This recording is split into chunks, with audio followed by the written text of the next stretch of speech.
Welcome back, everyone. I'm Zell, and on the bunny today we have a Custom Knife Factory Morph 5. Yeah, Morph 5. They've had 5 generations of this knife, and if you've got a knife that's got 5 generations, they must be doing something right. So let's get into it and figure it out. First, let's see what you get.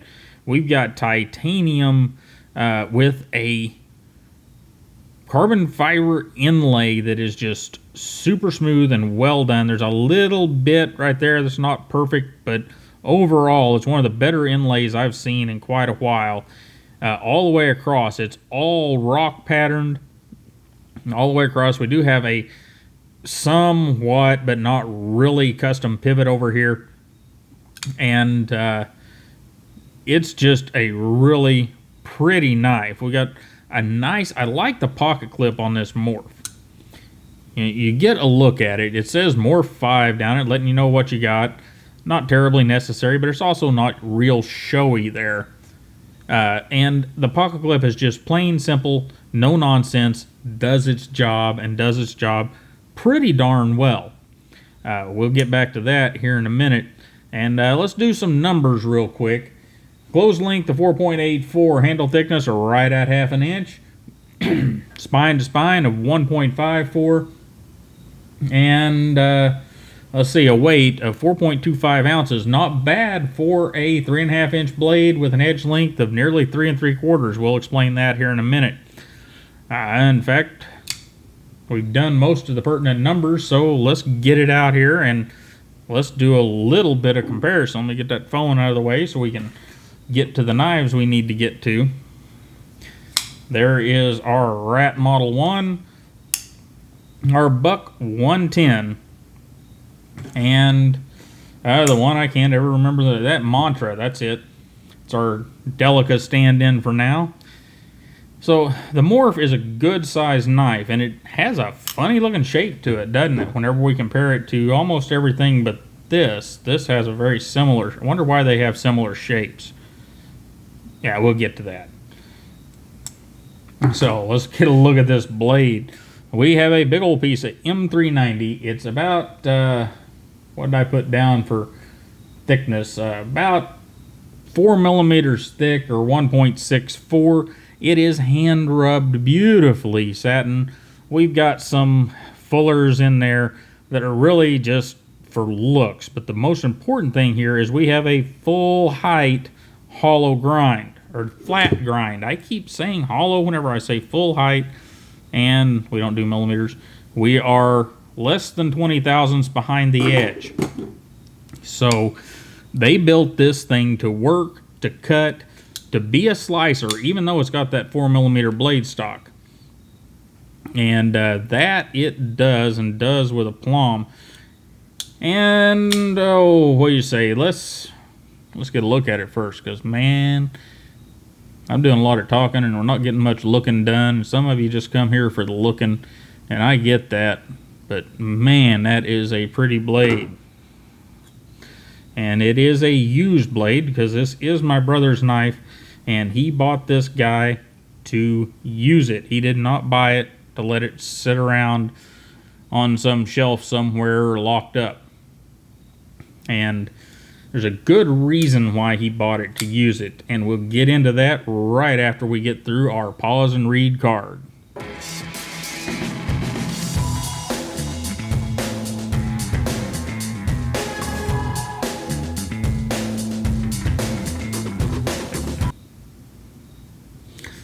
All right, so let's look at the mechanical bits, and what we've got: ceramic ball bearing, ceramic detent, backing, washers, etc., etc. Now, we do have a bunch of T6 screws. However, they are deep and tight.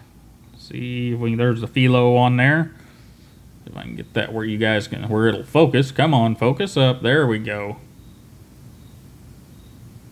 That is pretty tight for T6s. Usually T6s are junk. Now, I'm not going to be taking this one apart, because it is not my knife, and it is a fairly new one. The one thing here is we do have these offset flat bits, which is mildly annoying. I do believe this is that's a standard flat bit. Fits in it just fine, and of course you can spin it just fine. So not that big a deal, just annoying that they're off center. And I know that's all for looks, but that's kind of annoying. And jumping up here, which gets us to the ergonomics and the flipping action, all that fun stuff. All right, ergonomically, this thing is nearly a superstar. Nearly. There's one little issue in the ergonomics that just bugs me to no end, and it's something that would be so easy to straighten out. I mean, it would take some moving of some titanium or some steel around, but it'd be so easy. So first, let's talk about the flipper. The flipper kind of sticks out there, but look how it's going to lay in the pocket.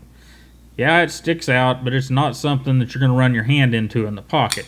And it gives you plenty of torque to flip the knife easily in that light switch position, or light switch action. And it all falls shutty, all that fun stuff. Very, very nice. Centers up right down the wickets. All those good things. So what is my complaint? Well, we're almost there. You get your hand around it like that, not a problem. Get it around like that, not a problem. There. These little fullers that some people are going to whine about are actually wonderful for getting hold of the blade to do stuff like this. And the jimping is well placed. Ergonomically, now the jimping is a little rough for some of you, or will be for some of you. I like it because it's tactile and I know I'm on it, but some of you that have office hands are not going to like the jimping too much. So that's just how it goes sometimes, I guess. So what is my one complaint? We're finally there. See how that blade reaches up as far as it does above the back of the handle? That, my friends, is a problem, in my opinion. May not be for you. But here's the thing. They could have done this and chamfered that right there. But they didn't. It's just a straight break. I'm going to see if I can get that out there where you can see it. See, just a straight break. Kind of looks like it's chamfered there, but believe me, it's not. It's sharp right there. And that is annoying.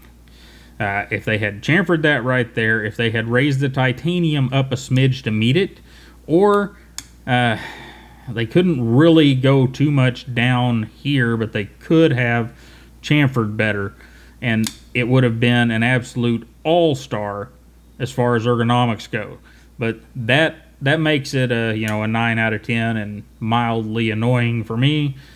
But otherwise, ergonomically, that's where this thing shines. And then something that many people don't realize, whenever you pick up a knife like, say, your rat, you've got to get your hands all contorted a little bit to make cuts. And maybe that's fine for being out in the woods doing whatever you're doing with a rat. But if you're here in the house and you're trying to cut that's some awful paper. Wow. Trying to cut some paper, this blade below or equal with your fingers makes making those cuts a lot easier. Need to give me some at least decent paper, don't I? I got a big old pile over here. You'd think I'd have something decent in there. There's something decent. There we go. Cuts really, really well. And this is one of those knives, guys, that if you buy one, you're going to use it a little bit, and then you're going to go, that thing cuts better than most of my knives of that size. Cuts a lot better. And then you're going to end up carrying it. Then you're going to realize, man, that thing's got really good ergonomics, except for that one little thing right there. And what probably should have been a collector knife for you is going to end up in your daily carry, and it's going to end up looking like that Tercel that I've got that I beat the crap out of. Because that's really how good the Morph is. I mean, it stands to reason. There's 5 of them. And this is not my favorite Morph, by the way. I believe it's the Morph 3 maybe that's my favorite. One that I would like to have. I'll check real quick here. No, it's actually the Morph 4, the slab-sided model. It's the same knife, it just has standard gray titanium slabs. That would be my preferred model, but something to be aware of. These Morphs, as the new models come out, the older ones are harder to get a hold of and more expensive than they were to buy new. It's just one of those things. But anyhow, guys, we'll put this thing in the pocket and we'll get this video wrapped up. Oh, and there we go. And you know, it's not one that goes way down in the pocket. It sticks up a little bit, lanyard hole sticking out there, but it carries really well. And you know, it really carries, it's not a big knife, but it is a big knife. I've talked many times about this guy here, our Mannix 2 lightweight. And in the big scheme of things, just like our Mantra 2 and the way it's handle shaped, that's kind of what we've got going on here. This hook of the handle, which is more severe than this one, about on par here, gives you that more power in your cut, and it makes the knife a joy to use. And if you have a chance to get your hands on a Morph, any of them, the Morph 5 just happens to be the current model, I would suggest that you do. The handful of people I know that have picked up a Morph, some of them picked them up expecting them to be dress knives or make me feel good because I've got it in my pocket knives, and they have all turned into everyday carry user knives because they're just that good. Are they absolute all-stars? Well, you know, we're talking, there's 5 iterations. I can pick on it a little bit, but it's obviously a grand slam. The people have spoken, you know. So I would call it maybe a grand slam in the top of the first. It's not a grand slam in the bottom of the 9th, but it's pretty darn close. Anyhow, you guys have a wonderful day. Don't forget to like, share, and subscribe, and hit that little bell button so you don't miss anything we do here on the Ozark YouTube channel. And I will see you next time.